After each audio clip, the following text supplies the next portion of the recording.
नमस्कार, मी मधुरा झी 24 तास मध्ये आपले स्वागत। आज आपण हितगुज मध्ये चर्चा करणार आहोत एका आगळ्या वेगळ्या विषयावर।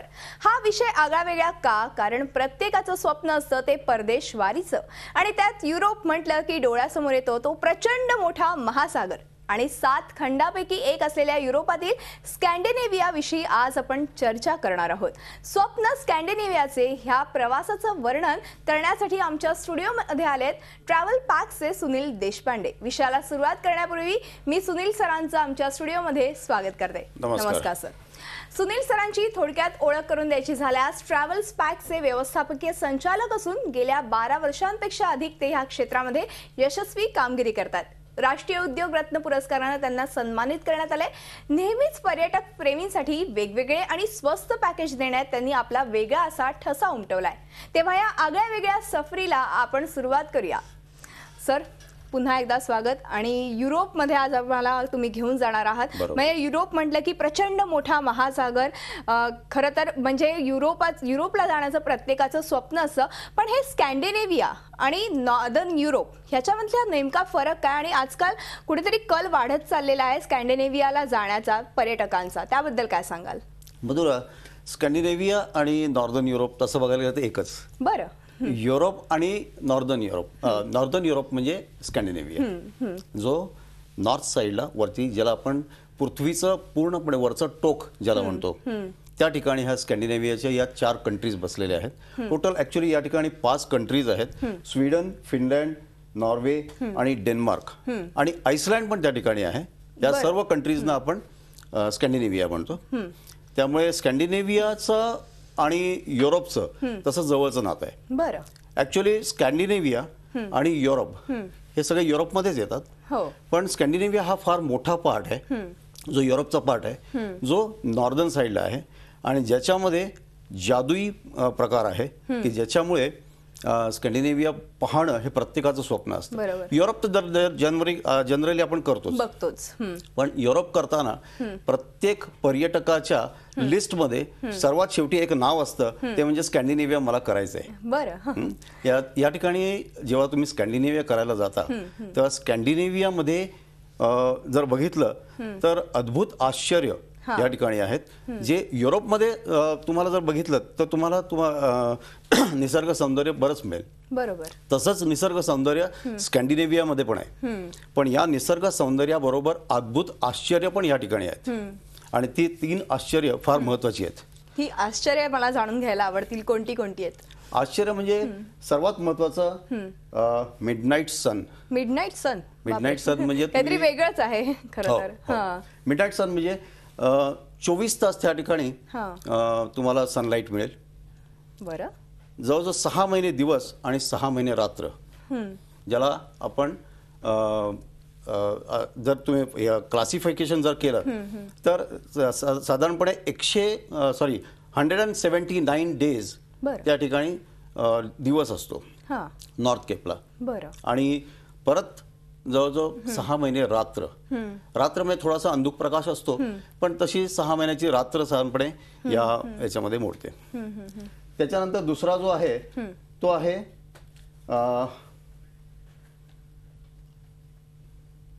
पोलर नाईट्स आपण झालं। नॉर्दर्न लाईट्स म्हणजे ऑरोरा बोरायलिस आपण ज्याला म्हणतो। हे जे आहे हे सूर्याचे किरण ज्यावेळेस आपला हा पृथ्वीचा जो नॉर्थ पोल आहे, नॉर्थ पोल त्याचे सूर्याचे किरण आणि त्याचे धुलीकण ज्याला म्हणतो आपण, ते अट्रॅक्ट करतं। मॅग्नेटिक फील्डमुळे ते सगळे अट्रॅक्ट होतात, आणि थंडीच्या दिवसांमध्ये हे इतक्या जोरात आणि इतक्या वेगाने तुमच्या पृथ्वीवर आपटतात की त्याच्यापासून वेगवेगळ्या प्रकारचे कलर्स निर्माण होतात। बरं। आणि हे कलर्स बनले तर जवळजवळ ही निसर्गाची एक होळीच आहे। वेगवेगळे प्रकार त्या ठिकाणी बघायला मिळतात। म्हणजे खरंच अद्भुत असं हे खरं तर निसर्ग सौंदर्य तिकडे बघायला मिळतं आपल्याला। आणि त्याच्या व्यतिरिक्त आपण काय बघू शकतो, त्याच्यामध्ये काय वेगळेपण आहे खरं तर युरोपपेक्षा? खास करून वेगळेपण म्हणलं तर तसं बघायला गेलं ना तर एक तर तुम्ही तुमची आर्क्टिक लाईन ज्याला म्हणतो, ही नॉर्दर्न कॅप तुम्ही पार करून पुढे जाता। बरोबर। त्या उत्तर ठिकाणचं ध्रुवाकडे. उत्तर ध्रुवाकडे. आणि त्यातली जी ओव्हरऑल जर तुम्ही बघितलं तर हे टेम्परेचर पण तसं नेहमीचं जे टेम्परेचर आहे हे युरोपचं टेम्परेचर आणि इकडचं टेम्परेचर याच्यामध्ये बऱ्यापैकी फरक आहे. जमीन आसमानचा फरक. Yes. बरं. कारण मग थोडं थंड जास्त प्रमाण असतं. हा, थंड जास्ती प्रमाण असतं. कारण वरती नॉर्थ कॅप ती जी लाईन आहे त्या लाईनच्या वरती तुम्ही गेलात तर त्या ठिकाणी तुम्हाला बऱ्यापैकी थंड मिळेल. आणि सर्वात महत्वाचा हा जो मी तुम्हाला सांगितलं ना की 6 महिने दिवस आणि 6 महिने रात्र हे तर तुम्हाला कुठे जगामध्ये कुठेच मिळत नाही. हे सर्वात महत्वाचं आहे. फ्योर्ड्स म्हणजे तुम्ही ज्यावेळेस बोटीने प्रवास करता समुद्रामध्ये, समुद्राचा एक निमुळता भाग झालेला असतो आणि ते पाणी एकत्र येऊन त्या दोन्ही बाजूनी तुम्ही जर बघितलं तर डोंगर आहेत ज्याला तुम्ही क्लिप्स असं म्हणतात. हे जे डोंगर आहेत हे संपूर्णपणे बर्फाच्छादित डोंगर असतात आणि या डोंगराच्या मधून ही आपली जी क्रूज आहे ही क्रूज त्याच्यामधून जाते. बरं. हा अतिशय म्हणजे अवर्णनीय असा अनुभव आहे. म्हणजे विमानाचा प्रवास, बसचा प्रवास, क्रूजचा प्रवास असं सगळे प्रवास आपल्याला करत करत तिथपर्यंत पोहोचावं लागतं. आणि खरंच हे वेगळं खरं तर सौंदर्य बघायचं एक स्वप्न प्रत्येकाचंच असतं. आणि युरोप म्हटलं की एक वेगळंच काय म्हणतं अद्भुत आविष्कार आहे खरं तर.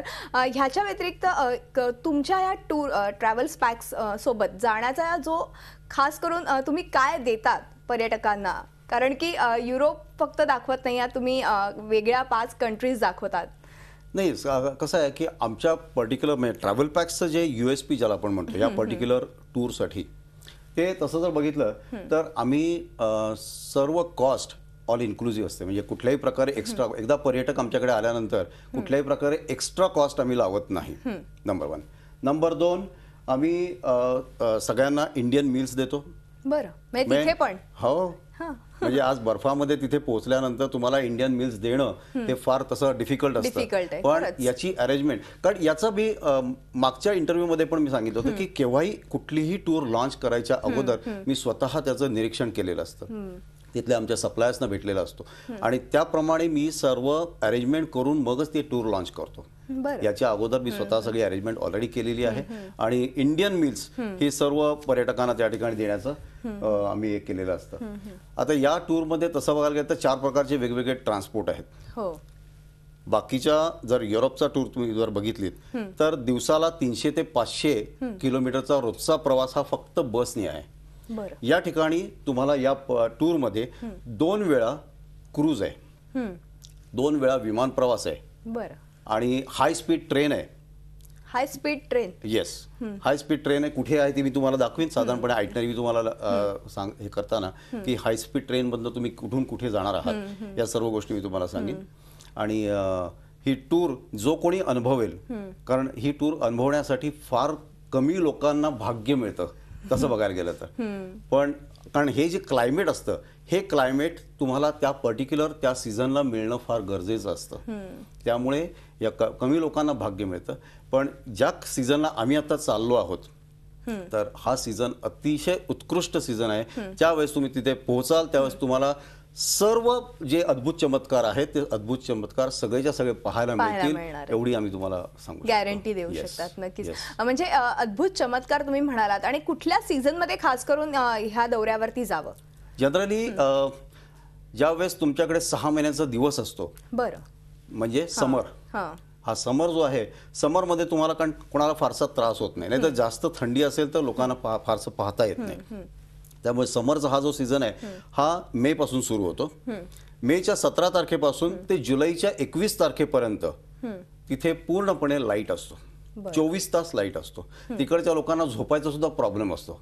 ज्यावेळेस ते तिथले लोक राहतात आणि त्या हॉटेल्समध्ये म्हणा किंवा त्यांच्या घरांमध्ये हे असे पडदे केलेले असतात आणि ते पडदे असतात काळ्या रंगाचे किंवा लेडचे पडदे असतात. जे पडदे खाली ओढायचे, तुमची वेळ झाली की तुमचं घड्याळ बघायचं आणि जाऊन झोपून जायचं. बरोबर. हा एक कारण त्याच्याशिवाय तुम्हाला दिवसा सुद्धा झोप येणं फार डिफिकल्ट कठीण आहे. बरोबर बरोबर पण मग निसर्ग असं वेगळं खरं तर आविष्कार तिथे बघायला मिळतो, तर कुठे तब्येतीवरती किंवा इतर काही गोष्टींवरती त्याचा परिणाम जाणवतो का? नाही, तिथलं जे क्लायमेट आहे ते इतकं सुंदर क्लायमेट आहे की 80 वर्षाची लोक सुद्धा या प्रवासावरती ट्रॅव्हल करतात. त्यांना सुद्धा फारसं चालावं लागत नाही या प्रवासामध्ये, कारण फक्त काही जे आपण मोड ऑफ ट्रान्सपोर्ट चेंज करतो तेवढंच, बाकी नाही तर फारसं चालावं लागत नाही. जे निसर्गाचे आविष्कार जे तुम्हाला पाहायचे आहेत ते तुम्हाला तुमच्या बसमधनं किंवा तुमच्या व्हेकलमधनं, ज्या ज्या व्हेकल्समधून तुम्ही जाणार आहात त्या व्हेकल्समधनं तुम्हाला पाहायचे आहे. त्यामुळे फारसा त्रास होत नाही. पण आपल्या बरोबर इंडियन बिल आहे, त्यामुळे इंडियन बिलमुळे तुम्हाला कुठल्याही बाकीचा पोटाचा त्रास किंवा हे बाकीचा होण्याचा चान्सच नाही. तसंच आणि डेन्मार्क असेल किंवा नॉर्वे असेल किंवा फिनलँड असेल, ह्या सगळ्या 5 ज्या कंट्रीज आहेत त्या मिळून हा खरं तर बनलेला प्रकार आहे जो तुम्ही आता आम्हाला सांगताय, स्कॅन्डिनेव्हिया. त्याबद्दल काय सांगाल? डेन्मार्कचं काय खास वैशिष्ट्य आहे की नॉर्वेचं काय खास वैशिष्ट्य आहे, म्हणजे तिकडचं काय आम्हाला सांगू शकाल? डेन्मार्कमध्ये तुम्ही जर बघितलं तर इट्स अ ॲग्रिकल्चरल लँड, आणि चीज आवडत असेल तर तुम्ही बघा, चीजवरती जनरली डेन्मार्कचं एक साईन असतं. गाईचं म्हणजे दूध दुभतं ते त्या ठिकाणी एवढं बऱ्यापैकी त्या ठिकाणी तुम्हाला मिळतं. आणि त्याच्यानंतर 12 महिने त्या ठिकाणी तुम्हाला व्हेजिटेशन असतं. कधीही जरी समजा बर्फ जरी पडला असला तरी सुद्धा व्हेजिटेशन हा प्रकार त्या ठिकाणी व्यवस्थित चांगल्या प्रकारे होतो. थोडक्यात नॅचरल गोष्टी तिकडे, नॅचरल रिसोर्सेस भरपूर आहेत.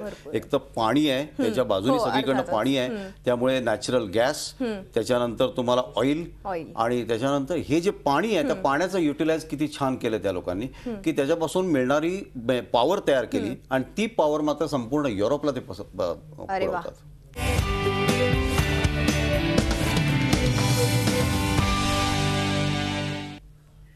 हितगुजमध्ये आपलं पुन्हा एकदा स्वागत. आणि आज आपण चर्चा करतोय स्वप्न स्कॅन्डिनेव्हियाचे, आणि ह्या विषयावर आपल्याला मार्गदर्शन करतायत सुनील देशपांडे. मी पुन्हा एकदा चर्चेकडे वळते.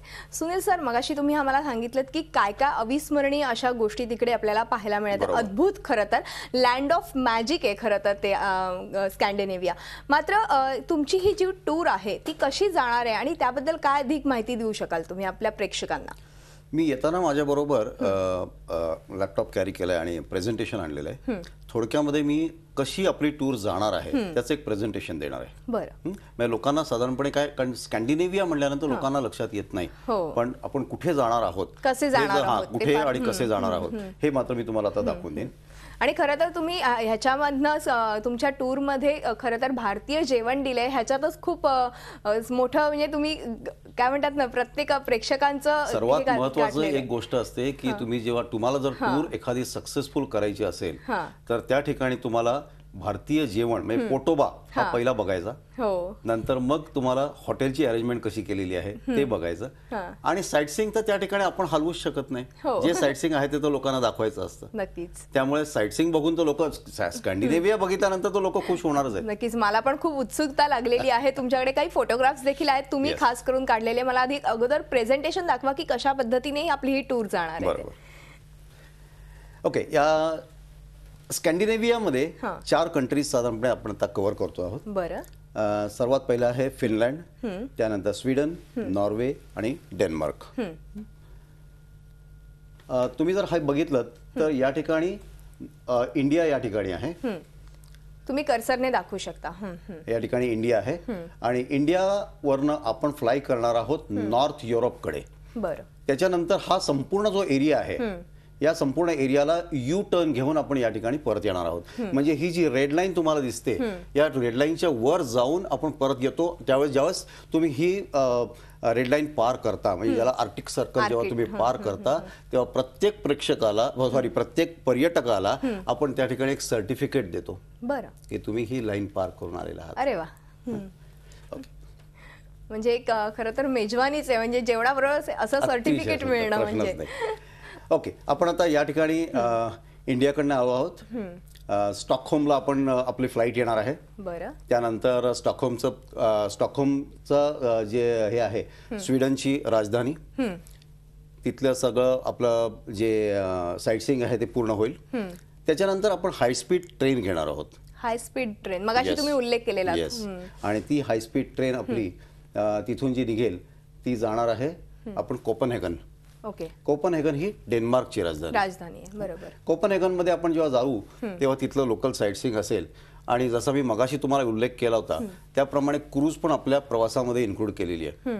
आणि ही जी क्रूज आहे ही क्रूज 5 स्टार क्रूज आहे. बरं.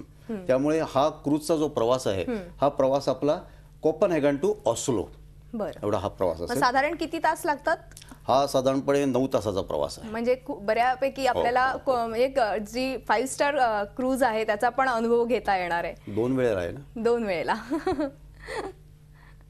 हे जे चित्र आहे हे स्टॉकहोमचं चित्र आहे. बरं. स्टॉकहोम सिटी आपण सिटी टूर करतो. त्याच्यानंतर कोपनहेगन सिटी टूर, कोपनहेगन डेन्मार्कचं. त्या ठिकाणी शहराचं हे संपूर्ण फोटोग्राफ्स घेतलेले आहेत. हे स्वतः तुम्ही काढलेले? हे स्वतः मी काढलेले फोटो आहेत. त्यानंतर आपण जे क्रूजनी जातो हे ऑस्लोला जातो, नॉर्वे. अरे वा. नॉर्वेची राजधानी ऑस्लो. त्यानंतर आपला जो प्रवास होतो हा या ठिकाणी बर्जेन, ऑस्लो टू बर्जेन हा कोचनी होतो. कोच चांगल्या प्रकारचे कोच आम्ही यूज करतो. त्यामुळे कम्फर्टेबल प्रवास होतो. तिथून तुम्ही बर्जेन पर्यंत जाता आणि बर्जेनला त्या ठिकाणी परत तुमचं साईटसीइंग असतं. अरे वा. बर्जेनला तुम्ही जाता मगाशी मी तुम्हाला एक सांगितलं होतं फ्योर्ड्स. फ्योर्ड्स हे फार महत्वाचं. त्या फ्योर्डचं स्पेलिंग फार वेगळं आहे. FJ पासून सुरू होतं. FJI फ्योर्ड्स. तर FJORDS फ्योर्ड्स. हे जे फ्योर्ड्स आहेत ज्याला असं म्हणतो आपण की हे जे दोन्ही बाजूनी हे जे तुम्हाला पर्वत दिसत आहेत हे दोन्ही बाजूनी पर्वत आलेले आहेत आणि मध्ये नॅरो पार्ट तयार झालाय. पण तो नॅरो पार्ट मधून सुद्धा ही क्रूज पार करतात. हे खरोखर स्किल आहे. अशी कुठेही तुम्हाला पाहायला मिळणार नाही. हे कुठल्याही तुम्हाला बाकीच्या कंट्रीमध्ये कुठेही पाहायला मिळणार नाही. म्हणजे ह्याच्यातून ती क्रूज पास होते आणि तो एक वेगळा अनुभव अजून एक समुद्राचाच हा भाग आहे. पाणी पण समुद्राचंच आहे पण अतिशय शांत आणि अतिशय व्यवस्थित त्यातनं ती क्रूज पास होते. बरं. बर्जिनची सिटी टूर. युनेस्कोनी ही जी साईट आहे ही वर्ल्ड हेरिटेज म्हणून डिक्लेअर केलेली आहे. आणि इथला हा जो नजारा तुम्ही जर बघितला तर नजारा इतका सुंदर आहे की दिसतंच आपल्याला फोटोग्राफ मधनं की अतिशय सुंदर असं खरं तर नयनरम्य दृश्य इकडे खरं तर बघायला मिळतात आपल्याला. बर्जेनमध्येच तुम्हाला माउंट फ्लॉयन हा एक मोठा पर्वत आहे ज्या पर्वतावरती आपण जातो. आणि तो जाताना ही जी तुम्हाला जी ट्रेन दिसते ही इट्स अ ट्राम ऍक्च्युली. ही खडा पूर्णपणे असतो आणि त्याच्यावरती ती पूर्ण तुम्हाला घेऊन जाते. बरं. आणि तिथे गेल्यानंतर हे नयनरम्य दुसरं दर्शन जे आहे ते बाजूला दुसरं तुम्हाला दिसतंय. Tromsø university museum. हे म्युझियम जे आहे या ठिकाणी तुम्हाला नॉर्वेमध्ये जे तुम्हाला मी मगाशी सांगितलं की जे नॉर्दर्न लाईट्स तर हे जे नॉर्दर्न लाईट्स आहेत ते या ठिकाणी होतात. पण हे तुम्हाला रात्रीच्या वेळेस पाहायला मिळतात थंडीमध्ये. आपली जेव्हा टूर जाणार आहे त्यावेळेस तुम्हाला हे कदाचित पाहायला मिळणार नाही. आणि म्हणून ते तुम्हाला अतिशय प्रात्यक्षिकासह हे या म्युझियम मध्ये तुम्हाला पाहायला मिळणार आहे की कशा प्रकारे त्याचा फिनॉमिना आहे. नक्कीच. हे नॉर्दर्न लाईटचं चित्र आहे. याच्यामध्ये तुम्हाला वेगवेगळ्या प्रकारचे कलर्स असतात. हे आता ज्यावेळेस मी काढलं त्यावेळेस ते एकच कलर आहे पण असे भरपूर कलर तुम्हाला पाहायला मिळतात. त्यानंतर आपण ट्रॉम्सोला जातो. ट्रॉम्सोला आपण पोहोचलेलो होतो. आता ट्रॉम्सोवरनं आपण जाणार आहोत केर्किन्स. केर्किन्स हा जो आहे हा नॉर्थ कॅपच्या पलीकडे. नॉर्थ कॅप जी मी तुम्हाला सांगितलं नॉर्थ केप ही जी लाईन आहे त्या लाईनच्या वरती त्या ठिकाणी आपण जाणार आहोत. हा प्रकार जर तुम्ही बघितला तर हा आपण क्रूजनी जातो आहोत. हा या ठिकाणी बसतो. बरं. ही क्रूजनी आपण त्या ठिकाणी पोहोचतो आणि तिथे तुम्हाला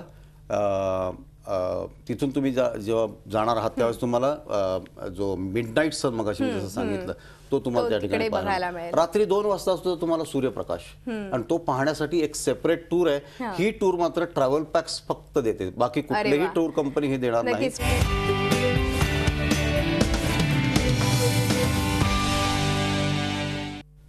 हे हितगुजमध्ये आपलं पुन्हा एकदा स्वागत आणि आज आपण चर्चा करतोय स्वप्न स्कॅन्डिनेव्हियाचे आणि आपल्याला मार्गदर्शन करतात ट्रॅव्हल पॅक्सचे संस्थापक सुनील देशपांडे. मी पुन्हा एकदा चर्चेला सुरुवात करते. सुनील सर, तुम्ही मगाशी सांगितलेत की तुमची टूर कशी जाते, आतापर्यंत आपण कुठपर्यंत पोहोचलेलो आहोत? आपण मगाशी थांबलो होतो आणि मिडनाईट सन पर्यंत आपण आलो. मिडनाईट सन बघितल्यानंतर आपण पोहोचतो आहोत रोवानामीला. रोवानामी हेल्सिंकी मध्ये फिनलँडमध्ये येतं आणि या ठिकाणी मात्र तुम्हाला सांता क्लॉजचं तुम्ही गोष्टी ऐकलेल्या आहेत. सांता क्लॉजचं ऑफिशियल बर्थ प्लेस ही त्या ठिकाणी आहे. त्याच्यानंतर आपण मग हेल्सिंकीला येतो आणि हेल्सिंकीची टूर करून नंतर मग आपण तिथून बॉम्बेला परत येतो. बरं, पण हे सांता क्लॉजचं जे तुम्ही म्हणालात की ऑफिशियल हाऊस आहे, ते बघण्याची संधी पण मिळते पर्यटकांना? अरे भयंकर, सगळे लहान मुलं एवढी धमाल करतात त्या ठिकाणी. सगळे म्हाताऱ्या कोताऱ्यापासून ते लहान मुलांपर्यंत सगळेजण त्या ठिकाणी धमाल करतात. पोस्ट ऑफिस बघायला मिळतं, रेनडिअरचं फार्म बघायला मिळतं, त्याच्यानंतर ते डॉगची जी स्लेज आहे ती पण तुम्हाला करायला मिळते. या सर्व गोष्टी याच्यामध्ये इन्क्लूड आहेत. नक्कीच, म्हणजे एक वेगळा अनुभव. खरं तर म्हणजे लहान मुलांसाठी हा एक वेगळा अनुभव आहे, मोठ्यांसाठी एक वेगळा अनुभव, कारण की प्रत्येकाने सांता क्लॉज म्हणजे असं स्वप्नात बघितलेलं असतं आणि त्याचं खरोखरचं घर बघायला मिळणं प्रत्यक्षात ते एक वेगळा अनुभव असतो. त्याचबरोबर तुम्ही म्हणालात की डेन्मार्क असेल किंवा नॉर्वे असतील किंवा फिनलँडमध्ये आपण पोचतो आणि तेव्हा एक वेगळा अद्भुत नजराणा आपल्याला बघायला मिळतो. ह्या व्यतिरिक्त तुम्ही खरं तर स्कॅन्डिनेव्हियाचं वर्णन कसं कराल तुमच्या भाषेमध्ये? स्वप्नातली नगरी आणि आपल्या टूरचं नावच तशा प्रकारचं आहे की स्कॅन्डिनेव्हिया एक स्वप्न. आणि हे स्वप्न साकार करण्याचं प्रत्येकाची एक इच्छा असते आणि ज्यांना ज्यांना यायची इच्छा असेल त्यांनी ताबडतोब नावं बुक करायची. याचं कारण असं की आम्ही 31 मार्च पर्यंत डिस्काउंट ठेवलेला आहे या टूर वरती. 31 मार्च पर्यंत पर पर्सन 20,000चा घसघशीत डिस्काउंट आम्ही ठेवलेला आहे. हा, त्याच्यानंतर मात्र, कारण ही टूर आहे, ही जून मधली टूर आहे, त्यामुळे त्याच्यानंतर मात्र ह्या सीट्स बुक होत जातील. तेव्हा लवकरात लवकर पर्यटकांनी याचा लाभ घेतला पाहिजे. नक्कीच. आणि त्याचबरोबर खरं तर तुम्ही आता जे काही वर्णन केलंय तर म्हणजे खरंच डोळ्यासमोर हे सगळं चित्र उभं राहतं आणि त्याचबरोबर तुम्ही जे काही फोटोग्राफ्स काढले ते तर अप्रतिम होते. म्हणजे त्याच्यातूनच समजते की केवढं अद्भुत असं निसर्ग सौंदर्य तिथे आपल्याला बघायला मिळणार आहे. तुम्ही आता एक शेवटचा मला प्रश्न विचारायचा आहे तुम्हाला की सवलत तर तुम्ही देतच आहात आणि जूनमध्ये तुमची ही टूर आहे. एक वेगळेपण काय असेल ह्या टूरचं? वेगळेपण म्हणजे याच्यामध्ये इंडियन फूड तर असणारच आहे आणि साधारणपणे आपला जो क्राऊड असतो हा क्राऊड बऱ्यापैकी, कारण या टूरचे आम्ही ऍक्च्युअली बुकिंग ऑलरेडी सुरू झालेले आहेत आणि 2 पार्टमध्ये हे होणार आहे.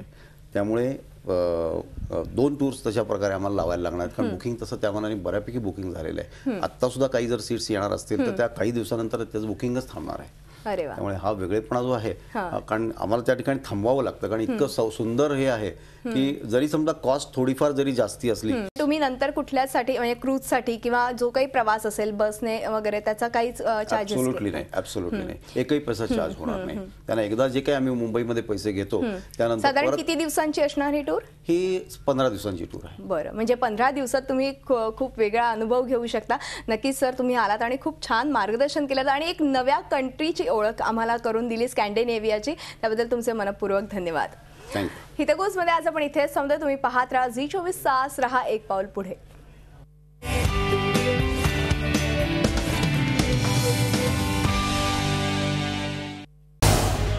झी24 तास, रहा एक पाऊल पुढे.